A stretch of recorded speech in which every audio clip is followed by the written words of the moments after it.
सगळ्यात आधी सर्वांना माझा नमस्कार. माझे नाव अनुष्का बालक दादरने.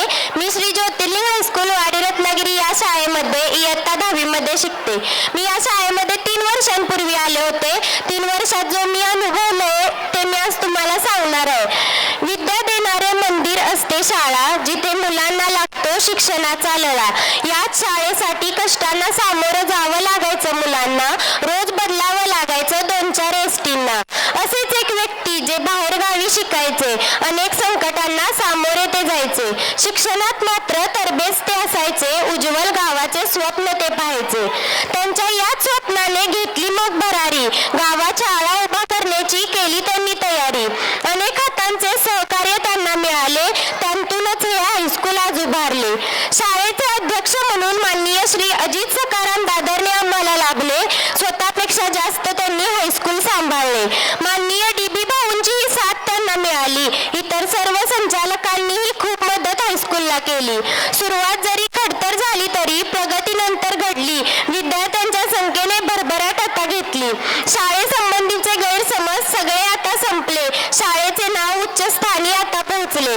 शिक्षण इथलं आहे अगदीच भारी, अनेकांनी घेतली इथूनच उंच भरारी.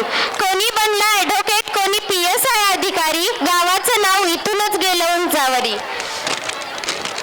इयत्ता 8वीत आले मी या शाळेत पहिल्यांदा. शाळेविषयी काही गोष्टी ऐकल्या होत्या खूपदा.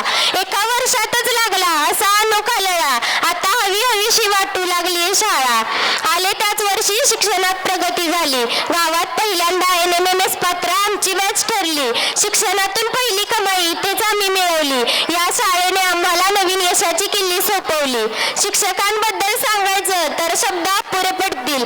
एकदा अनुभव घ्या, त्यांचे स्वभाव तुम्हाला कळतील. गुरुपेक्षाही पुढे जाऊन त्यांनी आम्हाला वाढवलं. समाजात एक मनुष्य म्हणून आम्हाला घडवलं. कधी शिक्षा तर कधी दिली छडी, म्हणूनच तर आगाऊ मुलांच्या हाताला बसली घडी. छंद जोपासत विद्यार्थ्याला अभ्यासात पुढे नेलं. ज्ञानरूपी अनोखं वरदान आम्हाला दिलं. शिक्षकांना साथ मिळाली अनेक शुभचिंतकांची, त्यामुळेच आज मान उंचावते आपल्या शाळेची. या सर्वांचे आभार मानावे तेवढे कमी, हे ऋण नेहमी लक्षात ठेवू आम्ही. शिक्षकेतर कर्मचाऱ्यांचा तर विषयच लय हार्ड, त्यांच्याकडे आहे जणू मायेचं क्रेडिट कार्ड. विद्यार्थ्यांचे दुसरे आई वडीलच ते बनतात. सगळ्या कामांसाठी सदैव तत्पर ते राहतात. आता बससाठी उन्हा पावसात थांबावं लागणार नाही. चिंतेचा विषय उरलाय का काही? बाहेरगावी शिक्षण म्हणून मुलींना कोणी अडवणार नाही. प्रत्येकाजवळ आता एक स्वप्न राहील. म्हणून एक विनंती, गावातील शाळा करूया आणखी प्रगत. कोणीही राहायला नकोय अधोगत. त्यासाठी आपल्या पाल्याला हायस्कूलला घाला. गावाचे नाव उज्ज्वल करूया चला. खूप काही सांगायचंय पण वेळ कमी उरतोय. शेवटचं वर्ष म्हणून ऊर भरून येतोय. 3 वर्षांचा अनुभव तुम्हाला मी सांगितला. शेवटी निर्णय प्रत्येकावर राहिला.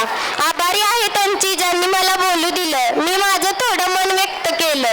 वाईट म्हणू नका जर काही असेल चुकलं. या शाळेत मी एक वेगळंच जग अनुभवलं.